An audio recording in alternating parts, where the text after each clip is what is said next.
Estaba tratando de esquivarlos porque decía están borrachos, están locos, porque venían a mucha velocidad. Los llevó por delante como si fuera a propósito. Pasada una cierta cantidad de horas, el cuerpo empieza a emerger y es producto por el cual lo hemos encontrado. Estaba a 400 metros del lugar. Esto no fue una fatalidad, fue una conducta desaprensiva, imprudente. Manuel, mi hijo, no tuvo chance porque murió por los golpes.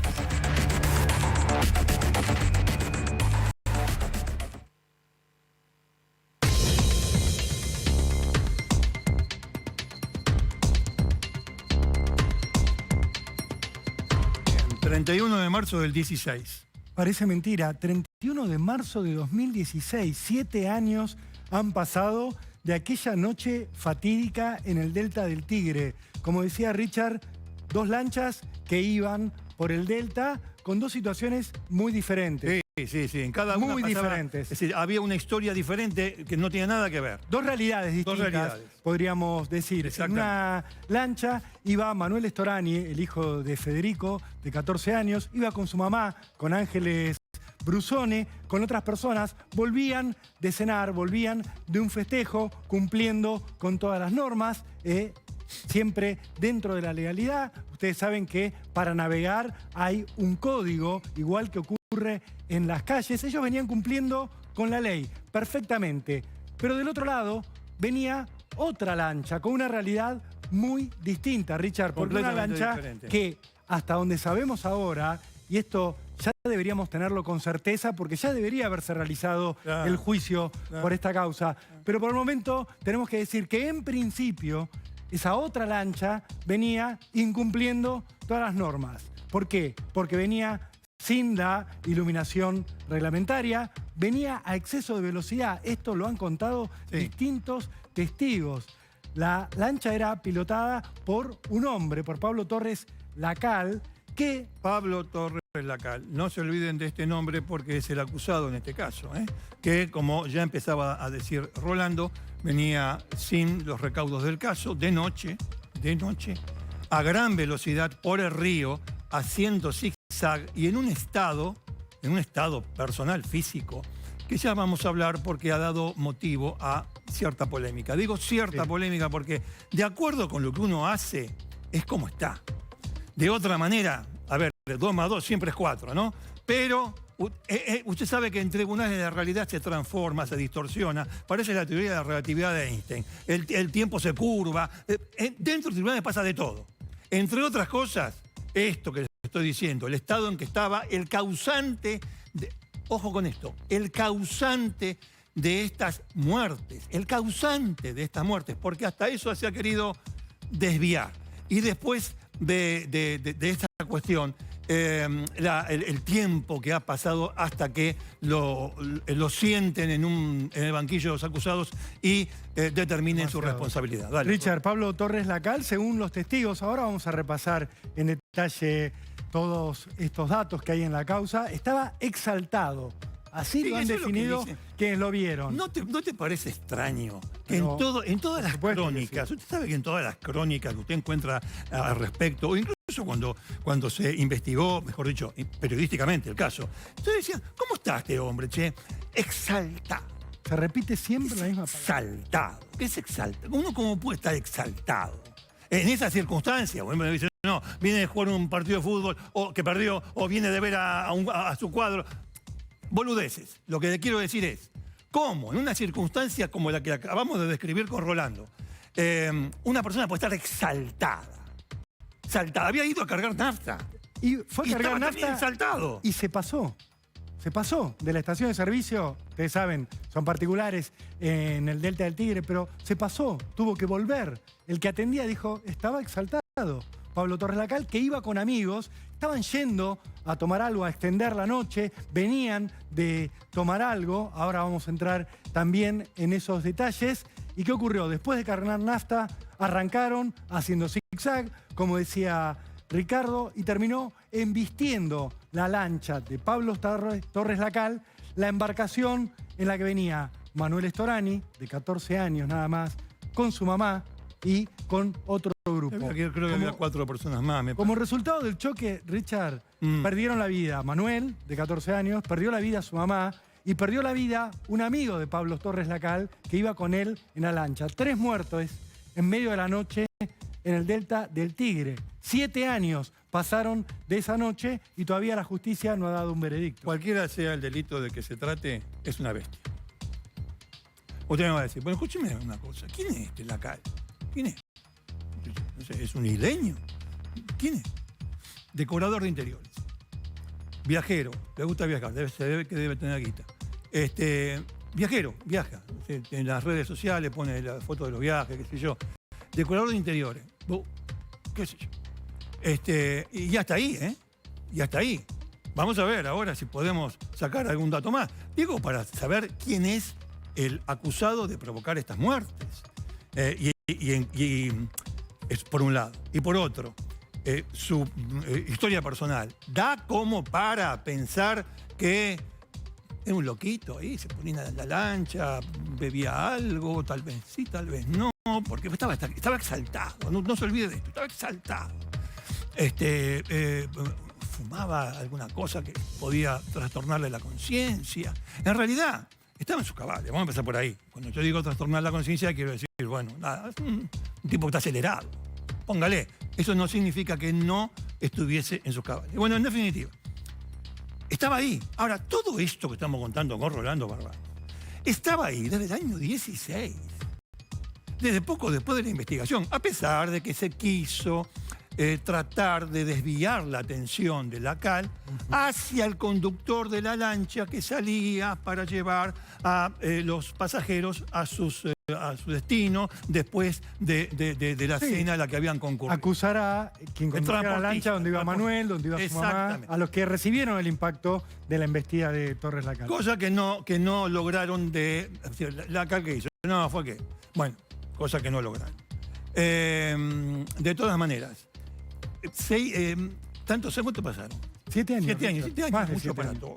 Es mucho para todo. Yo le voy a decir una cosa. Le voy a decir esto.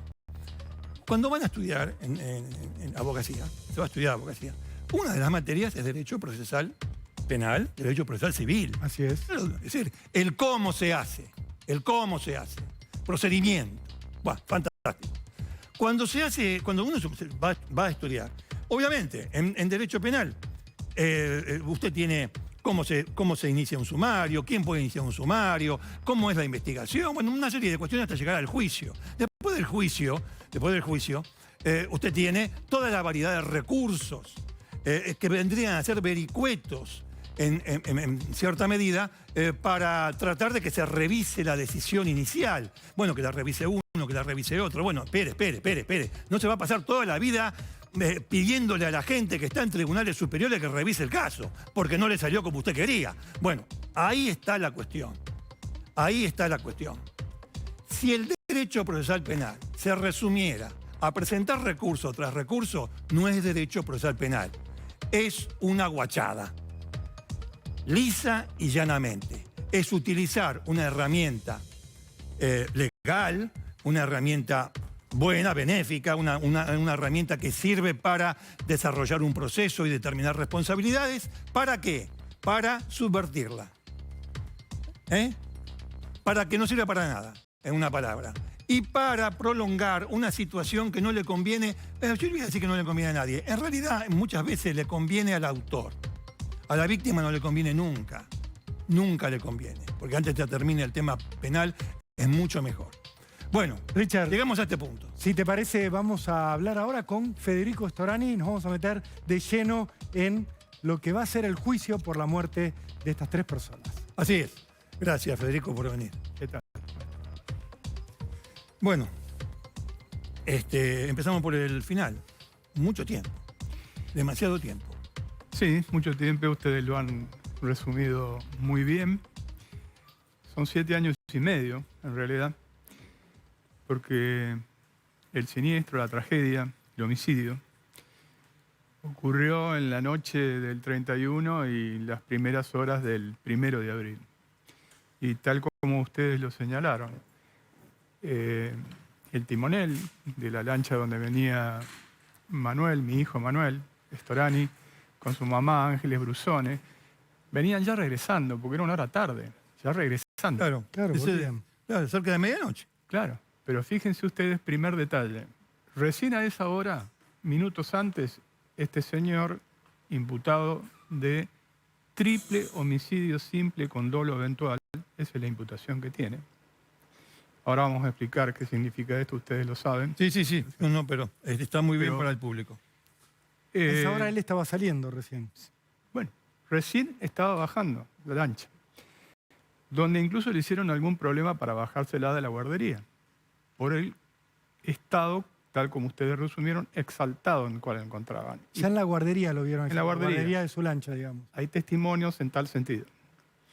De un médico que estaba allí dejando su lancha, que no es ajeno al hecho, por lo tanto, absolutamente incontaminado, no pertenece a ninguna de las partes. Y luego cuando sale a una gran velocidad, conforme a sus propias declaraciones, a las declaraciones del acusado, estaba probando el motor, porque hacía poco que lo había hecho reparar. Motor de alta potencia. Cuando se producen las reconstrucciones, tanto de las pericias que hace el fiscal y de las pericias y también la reconstrucción que el fiscal hace, la visibilidad es prácticamente nula, cero. O sea, él sale a probar esa lancha con ese motor reparado de alta potencia a la medianoche con visibilidad nula. Prácticamente nula, en el lugar donde se produce el siniestro. Ustedes lo acaban de decir. Previo a que se produzca la tragedia, él carga nafta. El playero declara, que tampoco es ninguno de las partes, era el playero simplemente, Un testigo. dice que venía a una velocidad tan alta que casi embiste el muelle. Pasó de largo y luego tuvo que retroceder por el retroceso en su embarcación para cargar combustible. Entonces pasa de largo Del muelle. Del muelle donde ¿cómo se carga nafta. De donde se carga nafta, sí. Por la velocidad que Por venía. la velocidad que venía. Que ya venía. Le dice el playero, conocedor, y están las declaraciones y constancias del expediente, muchachos, si siguen así, pueden causar un accidente porque hay gente que todavía está volviendo sin luz, o no hay luz, o no se ve nada. Algo así. Hace caso omiso y salió a toda velocidad. Está probado en las pericias que la velocidad era la máxima posible para una lancha de alta potencia. ¿Por qué? Entre otras cosas, porque la palanca, ustedes saben que las embarcaciones tienen una marcha adelante, una neutra y una hacia atrás, nada más. El forward, digamos, la marcha hacia adelante, estaba a fondo. Impacta a la lancha en la cual iba Manuel y su mamá, Ángeles. ¿Por la mitad? Por la mitad. Ah, eso lo quería decir. Y la parte en dos. Y la parte en dos. La parte en dos. El Le impacto, pega por la mitad y se abre. sí, la parte en dos, como se ve en las imágenes. La parte. Sí. Eso habla de la potencia y de la velocidad en la cual venían. Luego se desvía de su curso, va a la costa y sigue transitando por la costa, por tierra ya, para que tengan también una idea de la velocidad que venía, más de 30 metros. Después del impacto, se Después del sube a la impacto, se costa, sube a la costa a la y tierra y transita. sigue avanzando. Sigue Tanta avanzando. velocidad llevaba esa Exactamente. lancha. Como consecuencia de ello, no solamente muere Manuel, mueren Ángeles, porque le impacta al lado donde ellos iban, la lancha se parte en dos, los otros salvan de milagro, sino que muere también una de las personas que iba con él, un joven llamado Francisco Javier Gotti, que iba con él. De los acompañantes de él, curiosamente, todos reconocen por sus propias declaraciones que habían tomado unas cervezas previamente, y este joven Gotti tenía un dosaje de alcohol de 1,3. El que murió, la víctima, Exactamente. acompañante de Torres Lacal. Él tenía 1,3. 1,3. Para que la gente se dé una idea, Sí. 0,5 es el límite permitido en capital para manejar vehículos, automotores, por supuesto.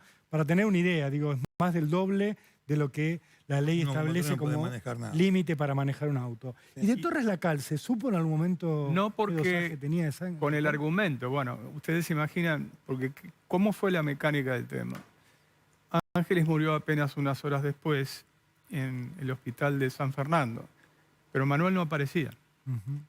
Y en mi caso personal, cuando apenas supe del tema, desesperadamente me puse a buscarlo. No puse a ver las primeras diligencias desde el punto de vista procesal. Yo soy abogado, conozco el tema, pero mi búsqueda era la desesperación de hallar a mi hijo, aferrándome a la esperanza de que a lo mejor estaba aturdido en una costa porque era un excelente nadador y muy acostumbrado a estar en los ríos y en los lugares náuticos, digamos. Practicaba deportes náuticos y nadaba muy bien.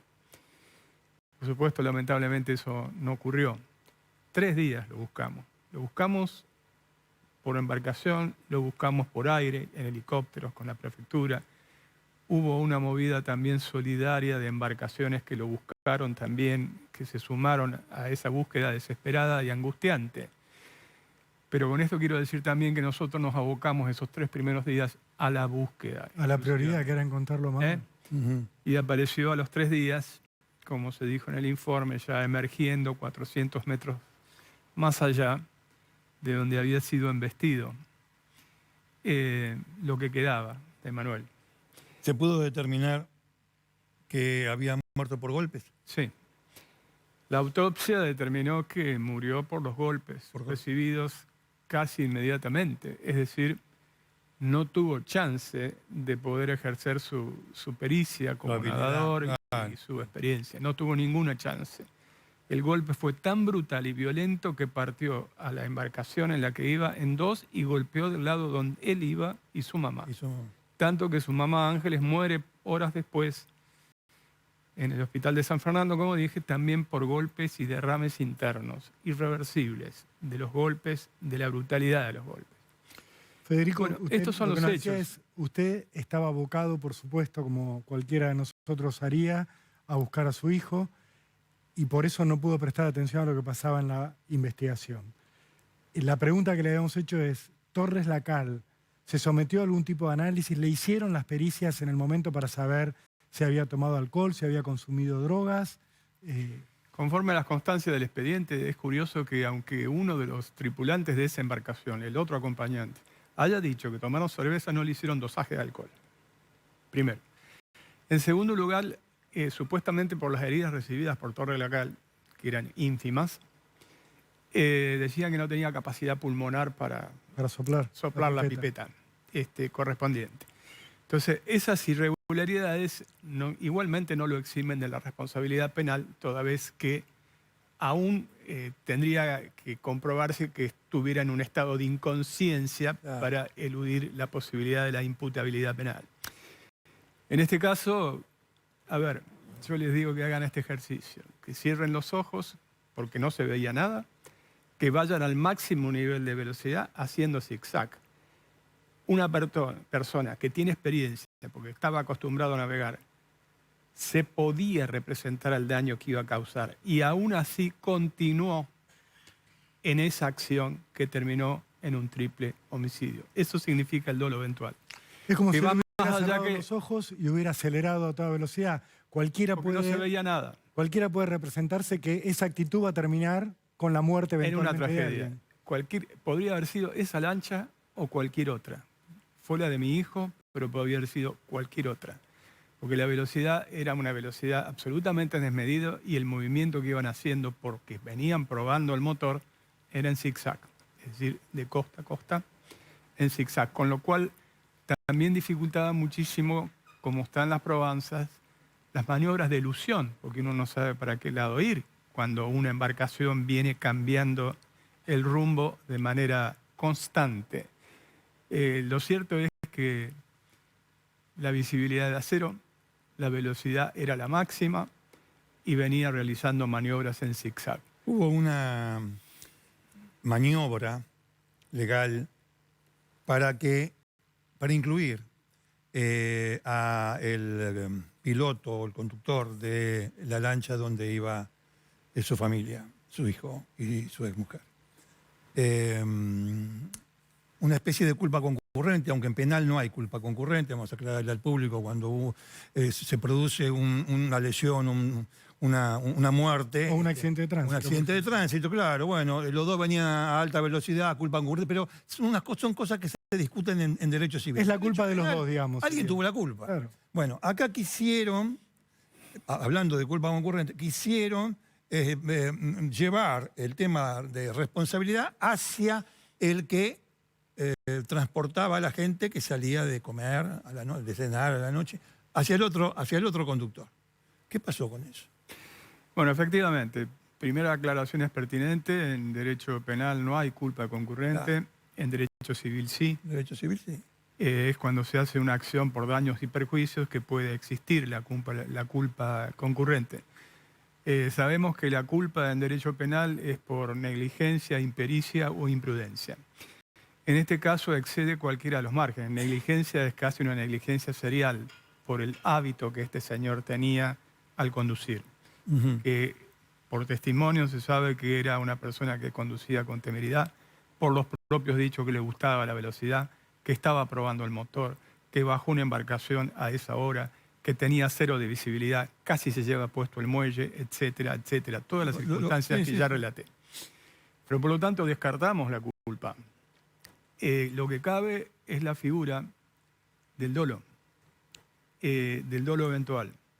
Y el dolo eventual es cuando una persona, teniendo ese tipo de conducción temeraria, desaprensiva, con desprecio de la vida de los demás, se representa la posibilidad de sus acciones, las consecuencias de sus acciones, y aún así continúa con desprecio de la vida. Voy al punto que vos me preguntás. Sí, la primera intención fue culpar por parte de la defensa al timonel de la lancha donde iba Manuel, diciendo que había invadido el curso que venía la lancha embistente y que por lo tanto podría decirse como si fuera un accidente de tránsito en supuesta contramano. Bueno, esto quedó demostrado que no, tanto es así que el señor Sorrentini, que era el conductor, el timonel de la lancha donde venía Manuel, ha sido sobreseído por esa imputación. Y en realidad hay un solo acusado, un solo imputado, y ese es el señor Pablo Torres Nacal, por triple homicidio simple con dolo eventual. Y vale la pena recalcar un punto. Esto se ha mantenido, esta calificación del tipo penal, no solamente en el juez de garantías, que inicialmente intervino, Efraín Martínez, sino también en la Cámara, que corroboró, digamos, la calificación y elevó a juicio oral y público el debate que ahora se inicia el próximo 2 de octubre con la calificación triple homicidio simple con dolo Es eventual. clave esto porque obviamente lo pone en el terreno de una pena en expectativa de 8 a 25 años de cárcel. Lo que yo le quería preguntar, Federico, es ¿por qué 7 años demoró esto en llegar a juicio oral? ¿Por qué no se hizo antes? Bueno, primero porque creo que efectivamente muchas veces la justicia funciona con lentitud. Yo no tengo más que palabras de elogio para la acción del fiscal que instruyó inicialmente, Magás, que luego ha sido con el tiempo promovido camarista, y que hizo todas las cosas meticulosamente y con mucho rigor. Tal vez la primera parte se demoró demasiado, pero a su vez también, acá viene lo que aludía Canaletti, en la contratación de un estudio costoso por parte de este señor Torres Nacal, se dedicó casi permanentemente a obstaculizar el camino del avance de la justicia con la presentación de recursos irrazonables, que uno muchas veces debe tolerarlos si los tribunales lo aceptan, a los efectos que luego no hayan presentación de nulidades. Pero eso fue dilaciones con los famosos recursos de queja, tanto en la Corte de la provincia como el último que presentaron, que ya era lo último que le quedaba, un recurso de queja en la Corte Suprema de Justicia de la Nación. Como habíamos dicho que planteamos temas acá, para que la gente, para que el público lo entienda, la causa fue elevada a juicio, ¿sí? Elevada a juicio. por la calificación que acaba de decir Federico. Gravísima contra este hombre, Lacal. Bueno, él le va a dar juicio. ¿La defensa qué hace? Está bien, apela. Apela a la Cámara de San Isidro. La Cámara de San Isidro, perdón, lo que resuelve es, no, la elevación de juicio está bien. Se confirma. Ya está, se confirma. No, me voy con un recurso, apelo, me voy con un recurso a casación. Claro, para ir a casación te tiene que abrir la puerta la Cámara. Es medio complicado, yo lo sé, pero estas cosas pasan, ¿eh? No es que no pasan. Cuando uno dice, no, contrata un estudio de mucha plata, hacen esto, ¿eh? No es que empiezan a discutir cuestiones de filosofía del derecho, no, ¿eh? No, hacen esto, ponen papelitos. Entonces, bueno, la Cámara, ¿qué le dice? ¿Usted quiere ir a casación? No hay ningún motivo para ir a casación. Yo personalmente, no tengo nada que ver con la justicia, pero yo personalmente le meto la calificación de recurso malicioso. Pero no importa. La Cámara le dice, no, ¿qué va a ir a casación? Si no hay motivo para ir a casación, no vaya. ¿Qué hace el tipo? Va en queja. Se queja. Otro recurso va por el costado. Va en queja a casación. ¿Casación qué le dice? Tómesela. Queda como está. A todo esto pasa el tiempo. Claro. Pasa el tiempo. Cada recurso son meses. Ese abogado si hubiese estudiado solamente eso, ¿no era lo mismo? Bueno, vamos. Entonces, casación.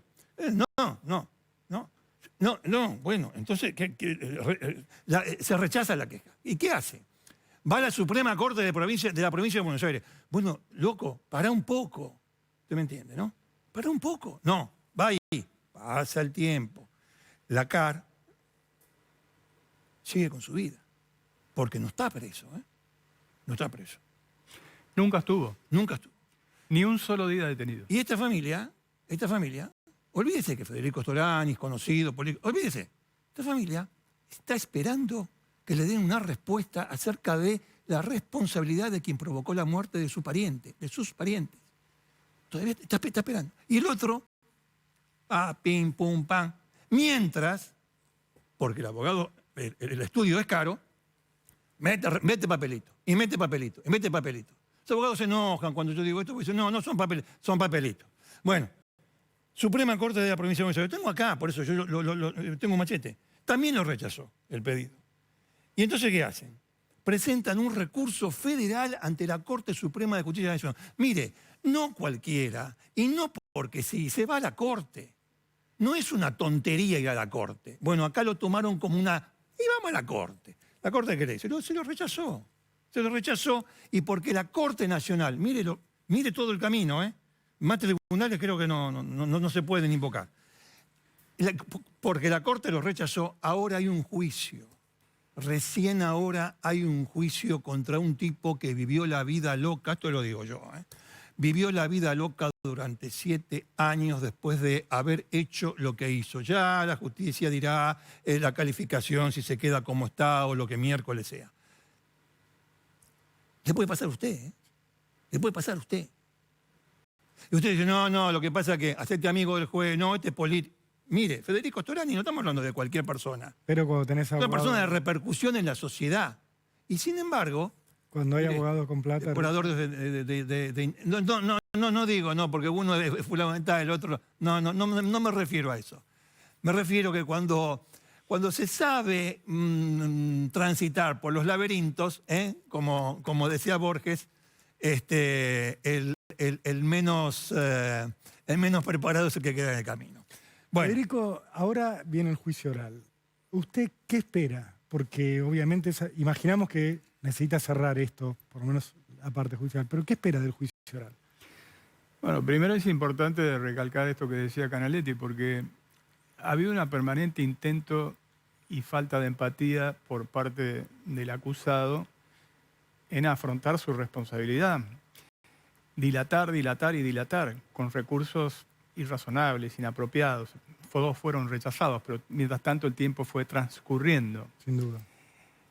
En ese tiempo él hizo su vida. Es más, salió varias veces al exterior. En uno de esos viajes estuvo un mes en el exterior, en la India. se dedicaba a importar cosas de decoración, como se dijo, de Indonesia, de Bali, de la India, etcétera, etcétera. Por lo tanto, pudo hacer su vida. Mientras, si la viejísima definición de justicia es dar a cada uno lo suyo, conforme a Ulpiano, a nosotros nos tocó dolor, sufrimiento, padecimiento, espera, y a él no le tocó nada. Le tocó impunidad prolongada en el tiempo por esta cuestión recursiva. ¿Qué es lo que espero yo entonces? Justicia. Que ahora se dé a cada uno lo suyo, realmente. Afrontamos un juicio oral y público, él tendrá todas las garantías legales y constitucionales para ejercer su defensa. A mí me alienta el hecho que se haya llegado al debate oral con la calificación mantenida en estas instancias, porque quiere decir que las probanzas hasta ahí eran lo suficientemente graves como para calificarlo no como un homicidio culposo, sino como un triple homicidio simple con dolo eventual. Yo espero que finalmente se dé una condena ejemplar, porque, entre otras cosas, aquí sí tomo la parte hasta, si se quiere, de política. Yo antes que me ocurriera a mí, llamaba la atención por el nivel de siniestralidad que existe en la República Argentina, elevadísimo, casi una epidemia. Y la poca sanción que existe con respecto a esto. Todos sabemos que hay un gran debate doctrinario acerca de la finalidad de la pena, pero la finalidad de la pena tiene un sentido integral, tiene el sentido de sancionar el hecho específico, porque eso es lo que hacen los tribunales, pero también tiene el fin de comunicar a la sociedad una cierta ejemplaridad en cuanto a la pena para que no se sucedan conductas de este tipo. Esto es lo que esperamos nosotros. Lo esperamos por nosotros, que será una reparación que nunca va a reparar lo que hemos perdido, y lo esperamos por la sociedad argentina para que no haya impunidad. Federico, ¿cómo fue su vida después de esto? Y mi vida fue muy dura, fue un calvario. Primero porque me dediqué a este tema. Yo escribía en 2 oportunidades al año de manera pública. Cuando se producía el aniversario de la tragedia y cuando se cumplía años por parte de Manuel. Y escribía públicamente, he estado en los medios, he llamado la atención a medida que la causa se demoraba. Sí. Es una presión legítima de la sociedad a los efectos de que la justicia agilice sus trámites. Creo que este último tribunal oral actuó con celeridad, correctamente, incluso pidiéndole a la Corte de la Nación que apurara, digamos, en la resolución finalmente de la queja que se había presentado. Pero mi vida ha sido un calvario porque mi hijo tenía todas las condiciones, era una persona buena, estudioso, serio, solidario, que tenía una legión de amigos, toda una vida por delante. Cursaba sus estudios en el Cristóforo Colombo, en el Colegio Cristóforo Colombo. El colegio estuvo conmocionado durante varios días después de su muerte. Ángeles era una mujer joven, cargada de proyectos, estudiosa, trabajaba en el Ministerio de Educación, le prodigaba todos los estudios, era un chico con valores y demás. Y todos nosotros lo vivimos de alguna manera. En mi caso personal, no es un golpe bajo lo que voy a decir. Yo no tenía ninguna dolencia, pero se me desató un cáncer de colon y tuve que pasar 6 meses después de operado y extirpado el cáncer de colon, 6 meses de quimioterapia. Y los oncólogos dicen que hay una relación casi directa de causa-efecto en el sufrimiento y en el padecimiento que se produce en este caso. Mi vida fue tan difícil porque, entre otras cosas, Manuel fue el hijo de mi madurez. Yo tenía ya 50 años cuando Manuel nació y era como un bálsamo en mi actividad, que es una actividad cargada de adrenalina, de mucho vértigo, de mucha actividad. Era el bálsamo en el cual uno se refugiaba y teníamos una reciprocidad de complicidades muy, pero muy linda y muy constructiva. Así que ha sido muy difícil, la mía y la de mi familia. Sus hermanas están absolutamente desconsoladas por su muerte. Tengo 2 hijas que son abogadas, una hija que es socióloga, conocen el tema, lo han estudiado y leído todas y cada una de las páginas del expediente. ¿Van a ir al juicio. van a estar todos. Sí, solo. No, le quería agradecer a Federico por abrirse así, por contarnos este calvario que ha sido en lo personal, esta lucha que están llevando adelante y que esperemos que termine con una pena ejemplificadora. También lo pedimos desde acá, desde Cámara del Crimen. Yo creo que es lo que corresponde, creo que sería el año 2016 tuvo el más alto nivel de siniestralidad conjuntamente con el 17. Estamos hablando de cerca de 6.000 personas muertas, casi una epidemia, por accidentes de tránsito. Por supuesto, no todos en embarcaciones, pero sabemos que después Se entiende. también en esa zona se produjeron otro tipo de accidentes. Federico, yo lo vi con una remera usted. ¿La lleva puesta? No. Ah. Sí, una remera que en su momento confeccionó la familia, que dice Justicia por Manuel, y con unas mariposas, porque las mariposas, como se sabe, existe una creencia que constituye la mariposa y los colibríes ciertas formas de reencarnación y traen memoria de quienes ya no están acá a este presente. Nos aferramos a todo tipo de expectativa, de esperanza y de superar el dolor, que es mucho. En mi caso, luego a través de poder escribir, he escrito muchas cosas y como dije antes, solamente publicaba 2 por año. Entiendo. De manera pública, pero también he escrito muchas cosas sobre